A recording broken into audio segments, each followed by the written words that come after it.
સહાયક અરવલ્લીથી સમાચાર પ્રાપ્ત થઈ રહ્યા છે। મોડાસામાં પોલીસે વકીલને માર મારતા વિરોધ કરવામાં આવ્યો છે। જિલ્લા કોર્ટ પાસે બાર એસોસિએશનનો ઉગ્ર વિરોધ સામે આવ્યો। પોલીસ વિરુદ્ધ સૂત્રોચ્ચાર કરી વિરોધ દર્શાવવામાં આવ્યો। તમામ વકીલો કામકાજથી અડગા રહ્યા। કોર્ટ પરિસરમાં આવેલી પોલીસે કોર્ટની બહાર ધકેલવામાં આવી। ગઈકાલે ગોપાલ ભરવાડ નામના વકીલને પોલીસે માર માર્યો હતો। ટાઉન પોલીસ સ્ટેશનમાં એક પીએસઆઈ અને 6 કોન્સ્ટેબલે વકીલને માર માર્યો હતો। ઘાયલ વકીલને સાર્વજનિક હોસ્પિટલમાં સારવાર માટે લઈ જવાયો। ફરિયાદી સાથે પોલીસ સ્ટેશને ગયેલા વકીલને પણ પોલીસ સાથે માથાકૂટ થઈ હોવાની વિગતો પ્રાપ્ત થઈ છે।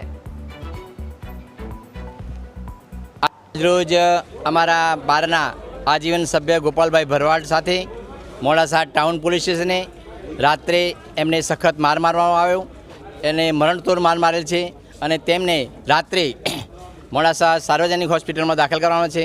एमने वधु इजाओ थवाथी एमने हिम्मतनगर ट्रांसफर करेल छे अने आज रोज अमरा अरवल्ली जिल्लाना तमाम जिल्लाओना तमाम तालुकाओना वकीलोए अहीं हड़ताल पाड़े छे અને અમારી એફઆઈઆર એમના વિરુદ્ધ પોલીસ કર્મચારીઓ વિરુદ્ધ અને પીઆઈ ડાબી વિરુદ્ધ દાખલ કરવા માટે અમે જઈએ છીએ। અમારી એફઆઈઆર દાખલ થવી જોઈએ અને કોઈપણ કર્મચારી અમારા કમ્પાઉન્ડમાં પોલીસ કર્મચારી કમ્પાઉન્ડમાં દાખલ ના થાય અને કોઈપણ કાર્યવાહીથી અને દાખલ થશે કોઈપણ કાર્યવાહીથી તમામ વકીલો અળગા રહેશે।